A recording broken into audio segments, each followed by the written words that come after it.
Welcome to the Industry 4.0 Club's Fireside Chat. The club's purpose is to engage the power of diverse worldwide talent to accelerate the global evolution to Industry 4.0. We accomplish this by hosting and supporting respectful, thoughtful, and interdisciplinary open conversations and creating quality content on wide-ranging Industry 4.0 topics to expand the reach of our community. My name is Mike Ungar, and I am the CEO of the Industry 4.0 Club. I have over 40 years of leadership and management experience, most of that in manufacturing at Michelin. I'm joined today by my co-host, Mike Yost. Mike is the chairman of the club. And Mike, would you mind introducing yourself, please? Absolutely. Thank you. Welcome, everybody. As Mike said, my name is Mike Yost. I'm the volunteer chairman of the Industry 4.0 Club and Mike's co-host in these sessions.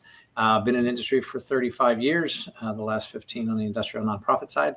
And so really excited to have you here with us today and also to have our guest with us today. Our session is entitled From Experiments to Edge, Making AI Part of Your Business Strategy.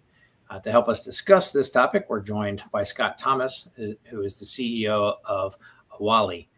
And just a little bit of background on Scott. He's a seasoned tech CEO and growth advisor with over 20 years of leadership experience driving transformative results. He's led 17 technology companies, including as group CEO at Constellation Software, overseeing $120 million plus in combined revenues. A former Air Force captain, Scott applies battlefield-tested leadership to complex industries like healthcare, utilities, and government. He serves as the CEO of AWALI, an AI-driven data infrastructure company, where he helps the organization unlock smarter, faster decisions by integrating AI into their operations. Something is very relevant to us and something I'm sure we'll dive into here today. As a partner at Next Level Growth, Scott works directly with CEOs and leadership teams to uncover practical, high-impact ways to leverage AI and align strategy, systems, and talent to drive both profit and scale. He's known for cutting through the noise and translating emerging technologies into clear, actionable business advantages, which again is right in line with what we're working to accomplish here at the club. So if you are joining us online now at LinkedIn, we encourage you to go ahead and ask questions and we will get to them as we can. But with that, welcome, Scott. Thank you for having me. It's a pleasure. Mike and I have known each other, or Mike Ungar have known each other for a while, and it's exciting the mission of this organization and how you're not only serving the space, but organizations and at the team and employee level. So honorable what you all are doing. Well, and let me just jump in quickly before Mike takes over, and thank you for your service. Thank both of you for your service. So we're really excited to have you here with us. Awesome. So Scott, talk about, I know we talked about, Mike, thanks for mentioning our time in the military, but Scott, with your time in the Air Force, I know one of the things that Mike mentioned in the introduction is that you have some lessons you learned in the Air Force from the military service that help you today. So what motivated you to join the Air Force to begin with? And then what are some of the key things you've learned that still you hold dear today through the work that you do? You know, I think when I was inspired to join to serve a higher purpose, not an uncommon reason amongst those that have kind of signed up. And at the time I was getting a degree in civil engineering and realized, well, wait a minute, I can go do this while serving a higher cause and travel the world. And it was shortly after 9/11 happened when I was in college. And so it was kind of an eye-opening experience that like, wow, this is something that I can be on the front lines and really affect change. And, you know, there's plenty of lessons you learn through deployments and really overcoming adversity. I would say that leadership is an obvious one. You know, anyone that has an opportunity to serve, clearly leadership is the backbone, and really understanding how to get behind a why, how to take care of your people, how to realize that you're not the smartest person in the room. You know, the crusty chief master sergeant or senior master sergeant, they're always going to be smarter than you, regardless of your officer rank, and being able to really rely on those that have been there, done that, and been in the trenches. And then I think the other thing that I didn't really realize at the time, but I realized after serving, was the value of systems, checklists, SOPs, ease and kind of repeatable ways of doing things, and how that drives results for organizations as well. And so, beyond that, just adversity. When you deploy and you're away from your family and the challenges that come from being in a combat zone, you also put things in perspective of what really matters in life, and really helps you prioritize as an individual, a leader, and a professional of kind of where to take your career and what to pour into and what maybe doesn't matter as much. I think there are so many things there, Scott, that are really valuable in what you just articulated. And when we talk about technology, which we do oftentimes as the Industry 4.0 Club, we always point to the importance of leadership. And I think also to your point about the folks with experience are often smarter than you are. I think that's a really, really valuable lesson that we can take as well in the manufacturing industry. It's not just those with the titles or those with the fresh degrees that know what's going on. Absolutely. Yep. Yeah, I think the other thing, I appreciate what you mentioned there too about, we talk about people, even though we'll talk about technology, we almost always come back to the folks that use it. People seldom does technology fail because of the technology. It fails because of poor change management, poor adoption, poor training. It goes back to the people. Something that I'm sure you took away, I know I took away from my time in the military, was a saying that we used to say, and excuse me for using it this way because I was in the infantry in a time when we only had men in the infantry. We should say mission first, men always. And it's the idea that the only way you're going to get results is through people and with people. You can't prioritize one over the other. You got to do both. And so I think that's something else I think I heard you allude to a little bit there about how important people are. And it's the same thing today with Industry 4.0. And I'm sure we'll get into AI, but it's still people that are going to make it go. So. Absolutely. I talk a while about that. Yeah. So how'd you get involved with AI? I mean, I know when you started doing technology, you probably weren't, AI probably was just an idea. So how'd you get involved, interested in going down the path in terms of AI? Yeah, I probably would back up and ask the question around where did I get involved when I first get involved with ideation and innovation? And really the common thread through my career in leading multiple software companies in varying capacities is fostering a culture of ideation and innovation, and really autonomy and empowerment. Because like you just mentioned, from a people perspective, your best ideas likely aren't going to be yours as a leader. It's about listening to those that are on the front line, understanding the customer, being attuned to where there's pain, where things are dumb, and how to fix that. And a lot of times organizations, when they hear innovation, they think of, it's coming up with a new widget, but it's also coming up with a new way to do a process, to rethink a structure, to rethink a problem that's maybe been solved before, but maybe now there's a better way to solve it.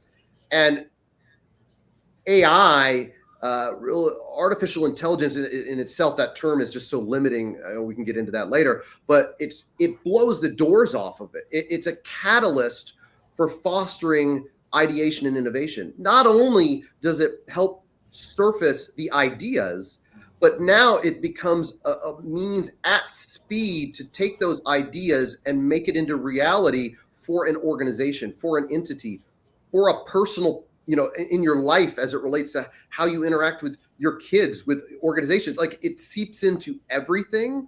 And so, to ask how I got involved when it was really just a natural progression, because if you're hungry for new ideas and experimentation, it's just like when I first was exposed to it, it was just like, holy crap, is this real? And then and obviously every week, the progress and the new things that you can do with it just blows the doors again off of your expectation and continues to rewrite the script of how you leverage it. And so I'd say that's really where I got the start, was really starting to challenge things. And then it just naturally progressed.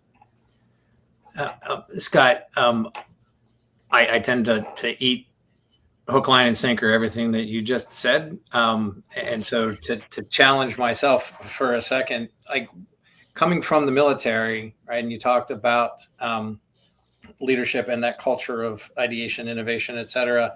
And then coming into the private sector, right, where there isn't the same chain of command or the same. It's just different a bit, right, as far as leaders trying to lead, and you have people that rank and file and versus employees. Do you see a major difference there between the two worlds, being in the military and being in the private sector, or do the same principles apply and you see people having success? Maybe we can get into a fit where AI might fit. It's very much organizationally dependent. There's definitely trends to industries. In the technology space, you do see usually flatter organizations where there is less about rank and title and more around how do we just go accomplish the mission. And for sure the military has its structure.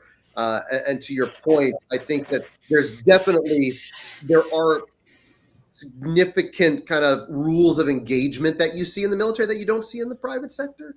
But I also think that there's things that are empowering in that structure as well. And so I would say it's dependent on industry and organization.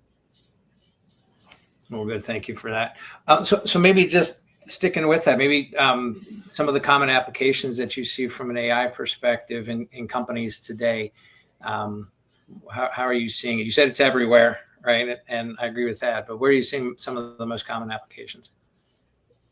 Yeah, so I would say I try to give the analogy of dimensions. If you think of the first dimension, it's almost like a singular point. It's a coordinate.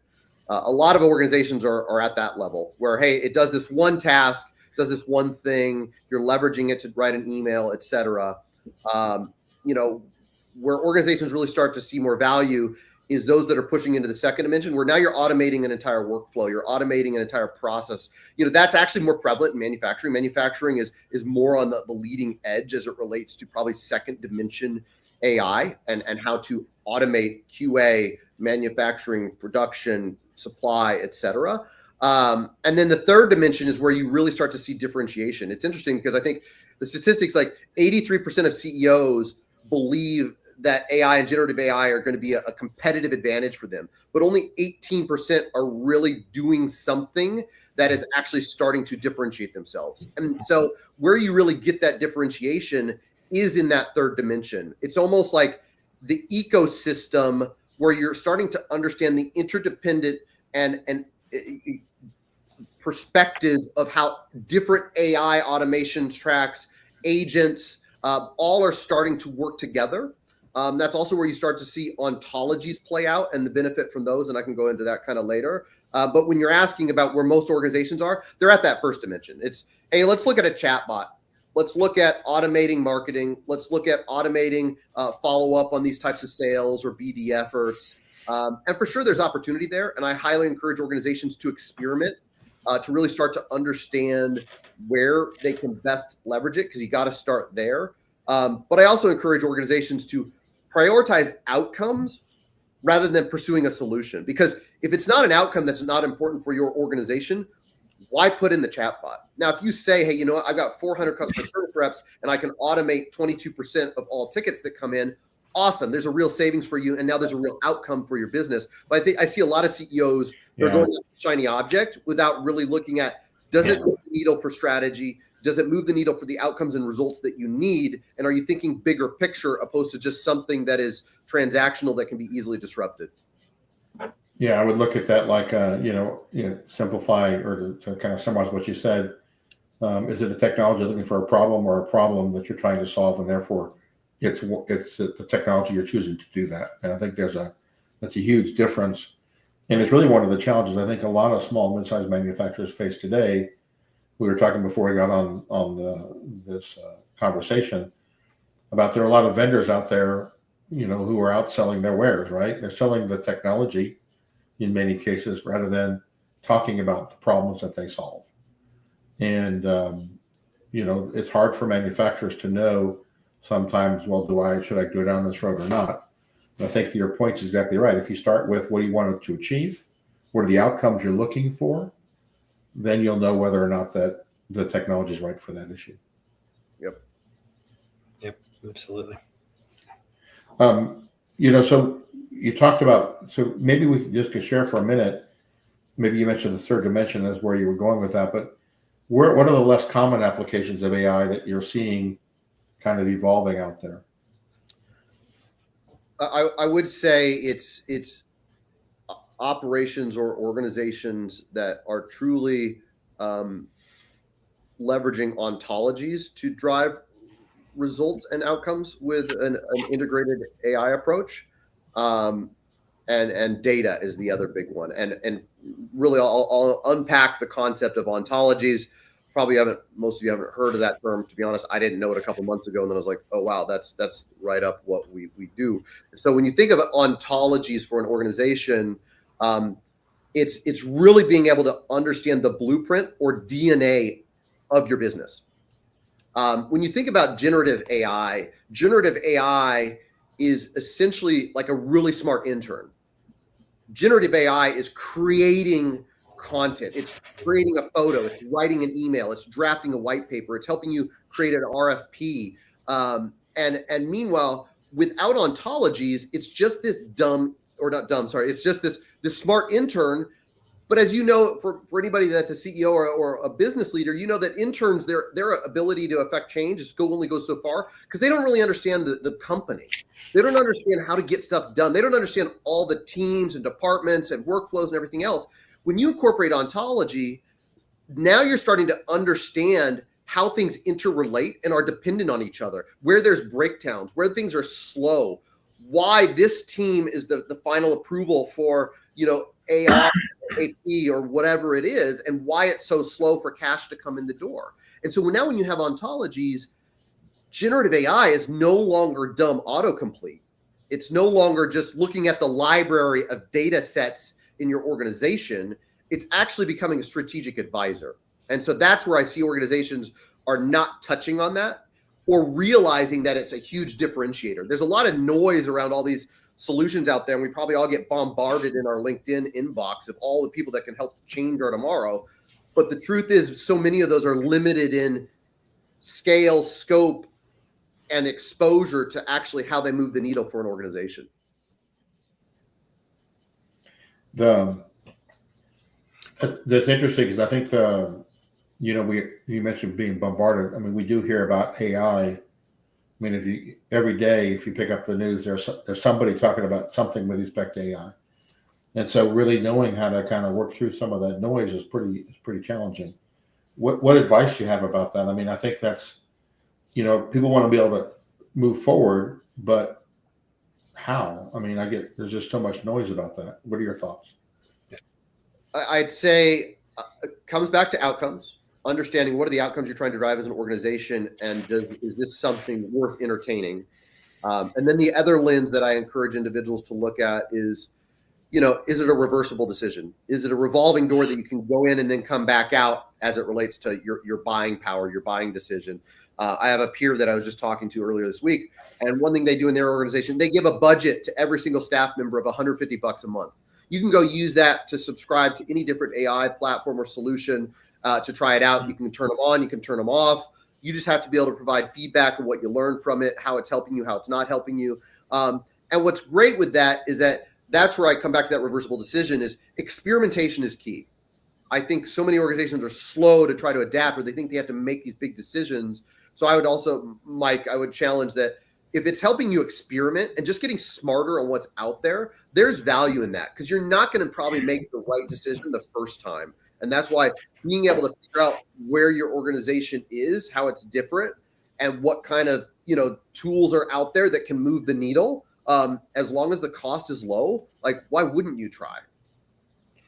Yeah, I think that's a really powerful lesson, and I don't necessarily have a question formed here as much as a comment, right? I think one of the things that's a challenge in manufacturing is that oftentimes it's somewhat counter to innovation, right? Because you're trying to lock a process down, make it as repeatable as possible, right? Continuously improve it, and that doesn't necessarily always work with the idea of experimentation. But we're starting to really challenge people to come away and always ask the question that you just stated a minute ago about what did you learn, right? And I think that idea of experimenting with Gen AI tools and even just doing it, maybe there is a question here.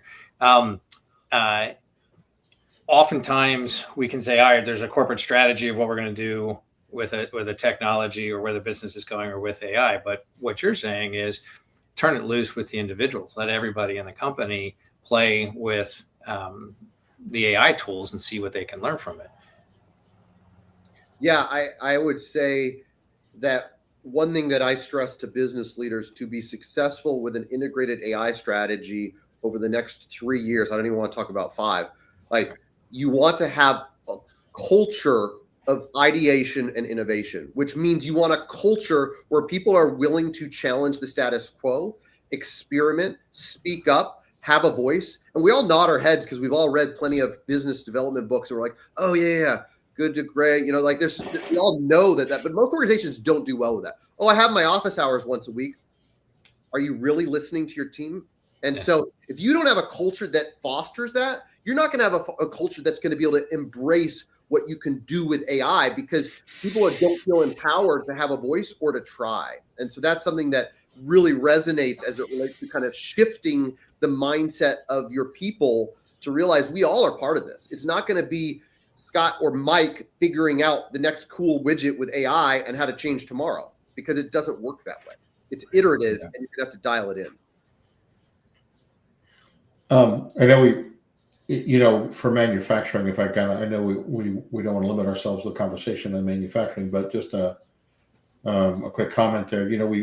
It's been proven pretty well that to improve reliability and quality, that predictive tools through AI are useful. And there's been more and more, lots of evidence that that's the case. The noise about generative AI that's come along now, I think in some ways we're struggling to know how to use that. What are you seeing broadly about, you mentioned agents, but what are some of the other things you're seeing where folks are really bringing generative AI into their workplace? I think there's so much opportunity on the sales front. That's usually where the low hanging fruit is for most organizations. Still a lot of noise, but I mean, just diligence. Never before could you really understand a potential customer before stepping into an office with them, and anybody has access to that level of insight. And then, like you mentioned, agents, where you're starting to see organizations that are kind of more at the forefront. They're not just automating a task, they're replicating a set of tasks that a function within the organization does that is fairly repeatable and I wouldn't say predictable, but there's a level of lanes that you can put to it. It's a customer service rep. It's this person that always does follow up, and now you're seeing kind of this shift into replacing this seat. And it's not just workflows. It's now you're saying I can replace a seat, and then you can actually build interconnectivity with that, where I have this role or this agent, and then this agent is different, and now I can have different agents performing an interview to a candidate without actually having a human involved, and they're actually helping vet from different perspectives. And so those are just some things that obviously are just, we could talk about this for a while, but you're really starting to see where these different types of interconnected leveraging of types of AI tools and approaches and agents are working together to drive outcomes. Well, I just want to remind everybody here, we've been talking for about the past 25 minutes or so with Scott Thomas, who's the CEO of AWALI, talking about making AI part of your business strategy. And so if you have any questions for Scott, please feel free to put them in the comments field. We'd love to take them here in the time that we have left. Scott, being in the automation industry for 35 years, there was a long period of time where we really had a hard time talking to people about automation because it was equated with replacing human beings and having a negative impact on the workforce. And I think we've moved past that on a number of fronts. But I'm wondering, as you think about the future, where do you see the impact of AI on the workforce of the future? it's a big question, and no doubt it will have a meaningful impact on every role. Similar to the internet, 1999, the question was, hey, what's your thoughts on the internet? And it was like, we look back on it, I was like, that was the wrong question. It's everywhere. It manages our thermostats. It manages like how we do things. It's our communication. It's our dating. It's everywhere. And so I think it's similar, where it's going to be integrated and a part of so much of what we do without us even realizing. And I think that, will there be a shift from our workforce? Absolutely. You're going to see an increased need of how roles can train and leverage and maximize where AI models are driving value for their space, and interpreting how they think for business leaders, and understanding how to translate business needs and nuances into an AI engine or model for its respective applications as well. I don't remember the statistics, and I'll probably get it wrong, but then again, majority of statistics are made up anyways. But they're predicting like the amount that like of opportunity that's created from AI is predicted to be the equivalent of GDP of several countries in Europe. I think it was like France, Germany, and Spain, or something like that. But I can't remember exactly. But it just speaks to the huge potential here. And so it's really about figuring out how it starts to create these new spaces, these new solutionists that really start to connect the dots for organizations. Well, and I think one of the things that I've grown tired of over the years is people talking about how do we make manufacturing sexy again, right? Or if it ever was sexy, but right, like get over the stigma of being dark, dirty, dangerous. But when you start talking about the things that you're talking about, right, like problem solving at scale, innovating, ideation, problem solving. I mean, manufacturers are problem solvers. They solve problems at every shift of every day. It just really seems to me that there's an opportunity with this kind of outlook, leveraging these kind of tools to really show people that there's a lot of opportunities to do a lot of really cool things. But then I think that would come back to the top of this discussion, which is that's a challenge for the leadership, right? To cultivate that kind of culture. Indeed. Yeah. So we've been talking really for the last half hour or so with Scott Thomas, who's the CEO of AWALI. And Scott, as we wrap up this afternoon, maybe throw it to Mike first, and then to Scott. Do you have any final thoughts? So we've had a great conversation about AI and its impact on business in general. Mike, your thoughts as we wrap up today? Well, I don't know if people could see, but I was feverishly scratching notes and drawing things in 3 dimensions. So like lots of really powerful takeaways here today, Scott. Really, really appreciate it. Probably the one thing I'll come back to is that analogy that Scott used about having an intern and then applying an understanding of the business and such to turn that intern into a strategic advisor, and using that as the analogy with where AI is today.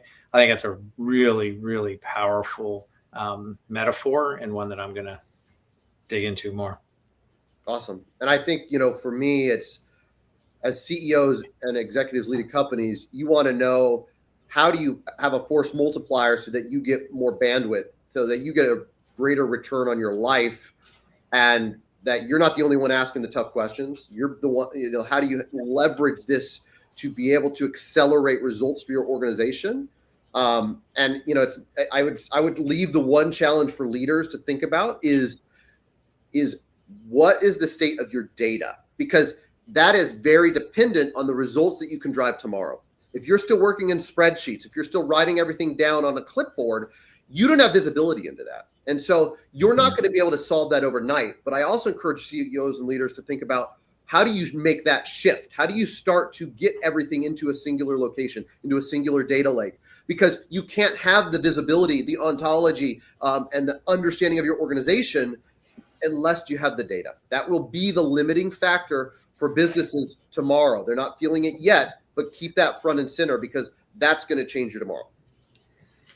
Excellent. Well, thank you, Scott. Thanks, Mike. So just want to thank you, Scott, for taking the time out of your schedule and sharing your insights about integrating AI into business operations. It's been very helpful and interesting. The Industry 4.0 Club would like to encourage you to take action to advance the deployment of Industry 4.0. Read an article experiment with AI a little bit, consider a smart manufacturing roadmap, or encourage your company to take any of these actions. We'd like to learn from you about what you're doing. So drop us a note on our website or our LinkedIn page and give us some feedback. We also would love we also host these sorts of conversations every week. And if you'd like to be on one of our conversations, we also would be happy to entertain that. So again, drop us a note on our website or on our LinkedIn page and let us know of your interest to join us. So on behalf of the club, Scott, thank you again. Mike, thank you for taking the time out of your schedules to be part of the conversation today. Well, thank you. I appreciate it. Thanks, Scott. Appreciate it. Take care, everybody. Take care.